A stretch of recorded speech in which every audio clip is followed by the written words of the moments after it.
This is All India Radio. In the program Spotlight, now we bring you a discussion on National Sports Day achievements and challenges. The participants are G. Rajaraman, sports expert, and AIR correspondent Renu Kataria. Sir, what is the history, significance and importance of National Sports Day in our country? Well, it is one of the biggest days for all of us in the world of sport in India because it is Major Dhyan Chand's birth anniversary today and it is celebrated as the National Sports Day. I think some years ago, people realized the importance of having one day as the National Sports Day to commemorate and celebrate the achievements of all Indian athletes. We've had the Arjuna Award from 1961 onwards. But it's only in the last 20 years or so that we have started observing the National Sports Day, which is Dada Dhyan Chand's birthday. I think what it does is it brings together the country, the whole of the sports ecosystem in understanding the importance of sport and in celebrating the achievements of our young and old athletes, people who have done yeoman service to the country. And by giving them the awards, it is not just about the National Sports Awards today. It's also a chance for us to reaffirm to ourselves that we will become a sporting nation.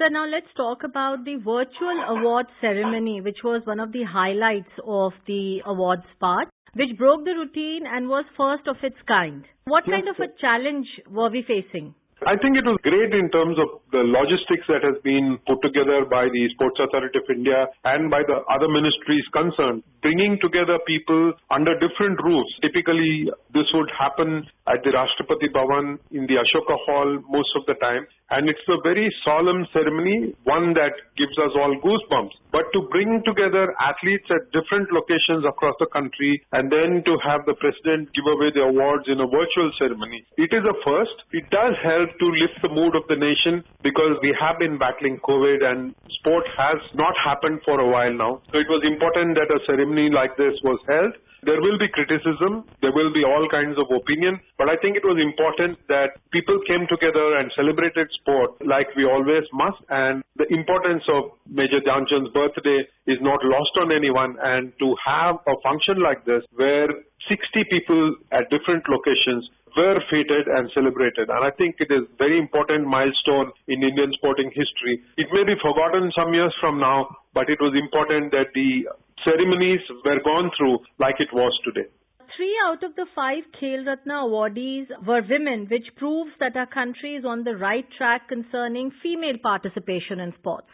It's one way of looking at Renu, definitely. To see the number of women taking part in sport has always been wonderful. Not just now, you go back to P.T. Usha and before that to Kamalji Sandhu and several others. There have been some wonderful athletes in the past. In the year 2000, Karnam Malleshwari became the first Indian woman to win an Olympic medal for us. I think it was important that more and more women take part in sport. It's only now that the media has started paying a little bit more attention to women's participation, but we've had a lot of women athletes taking part in sport, only that they were sort of bringing up the numbers in the past, participating for participation's sake, but now they are out to win, now they are out to make the country's flag fly high with pride, and people like P.V. Sindhu, before her Saina Nehwal, Sania Mirza has done really well, Sakshi Malik, Vinesh Fogart. There are lots of names that spring to the mind, but it will be wrong to say that only recently that women athletes have started surfacing. We've had women athletes before. Why? We sent 6 athletes to 1952 Olympic Games as well. And then over the 80s and 90s, we've had some terrific participation. Some wonderful athletes have surfaced. We've had world champions in a variety of sport. It is important that more and more women start to take part in a variety of sport. We've had champions in shooting, in wrestling, in boxing, where Mary Kom has won several world titles.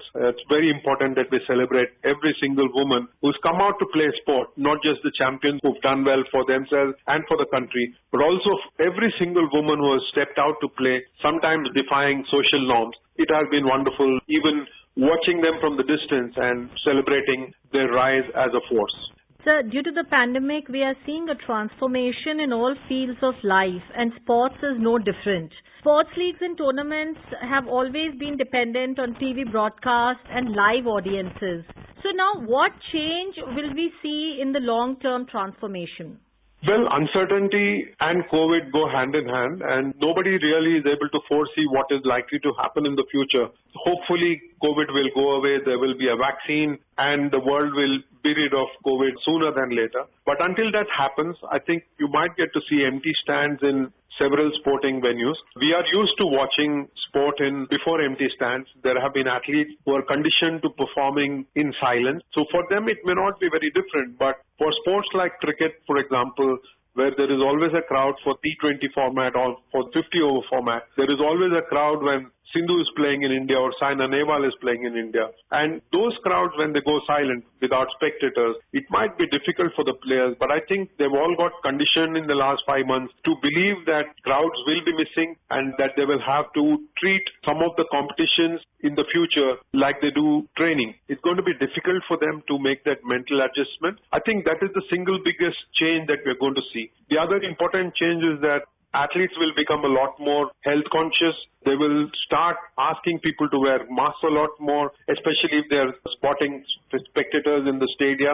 They will want fans to be wearing masks all the time. They will want social distancing or physical distancing, as it has now come to be called, and they will want plenty of sanitization around them. I think the health of the athlete is of paramount importance, especially with the Olympic Games around the corner, the Asian Games in 2 years. No athlete will want to risk his or her health, and it's very important that we respect that. So these are the two major changes that I foresee happening in the world of sport. Lots of people are still not ready to host competitions because you're going to need the bio bubbles in which to conduct the competition. India is perhaps still not ready. I would hope that training of all sport at all levels resumes before we get to competition. It's very important that we pay attention to the health of the athlete and respect that at the highest order. So what are the mental challenges for athletes and sportsmen in today's times? Athletes need a lot of psychological support. They're going to need to make changes to their training schedule. They're going to stay away from their friends when they're training. It's going to be important for them to isolate themselves a lot. Communication is going to be difficult with the coaches, as despite the fact that a lot of time has passed since the outbreak of COVID happened in India. It's going to be important that athletes are provided with a lot of mental health support by psychologists, by psychiatrists if necessary. It's also important that federations and coaches understand that athletes are going to need help because they have had to change the way they are thinking, whether at practice or when they go off into competition. It's going to be important, it's going to be vital. It is crucial that athletes are supported the most because you cannot have them changing the routine. It's going to be one of the most difficult things to accept and adapt. The change of routine is going to be a challenge for athletes, but I think they have braced themselves up with a lot of support from the federations and the coaches. I think they are coming to terms with the fact that life is not going to be the same again, at least not in a hurry. Sir, the pandemic has upended all areas of life and sports is no exception.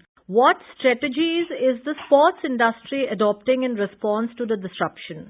I think the sports industry in India is still warming up to the challenges, to be very honest. We've not seen competitions, and without competition, industry will go through a trough. It is not going to be easy for the industry to be buoyant because without competitions, no amount of practice is going to draw crowds, no amount of training is going to draw crowds or even sponsors to come and watch sport. I think it's important that television does get some events to celebrate, to showcase, and to broadcast to people. We are getting to see a lot of international sport. Football has resumed in Europe. We have seen golf from the United States. The US Open tennis is going to be back, and we have also seen cricket happening in England, and soon we will have IPL happening in the Middle East. And perhaps that will lift some of the mood of the nation through the cricket that is going to happen. But it's important that India starts hosting events itself. It's important that it gets to a stage where competitions are resumed so that athletes can benefit from that and start preparing for the Olympic Games in the right earners.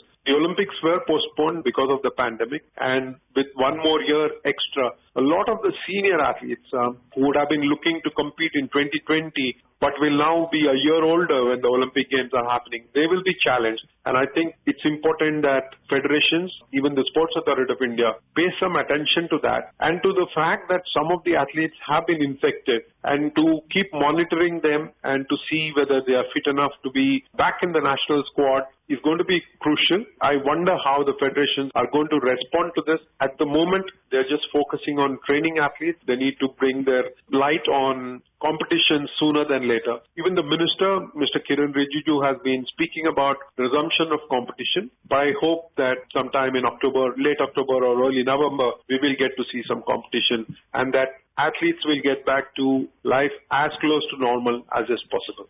So how does sports become a medium to connect India, where we can see a lot of rural areas being connected to the mainstream, and the president also talking about the NGOs and the corporates coming forward in helping the sports people from the rural areas? There used to be the National Rural Games. Back in the 80s when I was growing up, we used to have the National Rural Games and in a variety of sports. I think the dividing line between the rural athlete and the urban athlete has blurred. A lot of athletes have come forward from rural areas and semi-urban areas to help India become the sporting nation that it has already. Of course, we have a long way to go before we can think of ourselves as a world power in terms of sport. But with a lot of athletes coming from hinterland, it is perhaps unfair to say that there will be a gap between the urban athlete and rural athlete. In fact, it is the rural athlete who has done really well for India in the last few years, whether it is Mahendra Singh Dhoni, even though Dhanbad, Ranchi is not really a rural area from the hinterland, someone like a Mahendra Singh Dhoni, a Deepika Kumari coming from there and shining in archery, lots of Haryana athletes doing well for us in terms of boxing and in wrestling, Jermilal Renunga coming in from the northeast and doing well in weightlifting, Mirabai Chanu, a world champion also from Manipur. So there have been athletes from different parts of the country, not just rural areas, but also from urban areas across the country. We are in the throes of a beautiful time where more and more youngsters are taking to sport. The Khelo India Games, for example, has been a very important catalyst in the development of sport in the last 3 or 4 years. There have been scholarships to lots of young athletes. More than 2,000 athletes are drawing the Khelo India scholarships. More than 200 athletes have been on the TOPS or on the development TOPS program that the Sports Authority of India has got. And when you get to see the mix, you can actually see all of India in it. Across states, you will see India in all its glory. Different walks of life, from different streams, you will get to see the beauty of India in sport. And sport as a unifier, I think we've all known it to unify people. Hopefully there will be competition that will bind the country together again sooner than later. So we also saw the president giving away awards for adventure sports and indigenous games, whereas we only think of the Khel Ratna and the Arjun Awards when we think of National Sports Awards. So what are these adventure awards and indigenous games which are being incorporated in our sports circles now? I think the Tenzing Norgay Awards for adventure sport have been around for a while, whether it is mountaineers or people who undergo long-distance rafting, for example, water sports. There have been people who are from the English Channel and who do long-distance endurance swimming. They've all been celebrated the spirit of adventure. It has been a few years now since we instituted the Tenzing Norgay Award, and more people are becoming aware and they've started applying for the award. I think this was the highlight of this year's award, that athletes could apply for any of the awards themselves without having to wait for the national federations or for Arjuna Award winners or Dronacharya Award winners to nominate them. I think the beauty of this year's award is that many of them are self-nominated. They have applied. Shiva Keshavan, for example, from winter sports, he's the only one who has competed in a number of Winter Olympic Games for India in luge, which is not a sport that is played in India. For him to travel overseas, train, come back and compete in 5 or 6 Olympic Games has been marvelous. For him to get the award because he applied himself. If he were going to wait for the federation to nominate him, then perhaps he would have waited forever. But it's important that Tenzing Norgay Awards are celebrated as much as the Arjuna Awards. Unfortunately, we get to see competitive sport on television and in the newspapers. We don't cover enough of adventure sport. In our country, we don't write about it often enough, unless, of course, there is a Bachendri Pal involved or one of the bigger names leads expeditions around the world or through the mountains. I think a couple of years ago, we had a Navy team that went around the world in a boat, and the whole of the team was given the Tenzing Norgay Award. We need to celebrate them. We need to talk about them, especially if it is women who are out to indulge in adventure sport and inspire others to take to sport as well. Thank you so much. Thank you. You were listening to a discussion on National Sports Day, achievements and challenges. The participants were G. Rajaraman, sports expert, and AIR correspondent Renu Kataria. This program was produced and presented by the News Services Division of All India Radio. You can listen to it on our mobile app News on AIR. This program is also available on our website newsonair.com. You may email your opinion about this program at airnsttalks@gmail.com.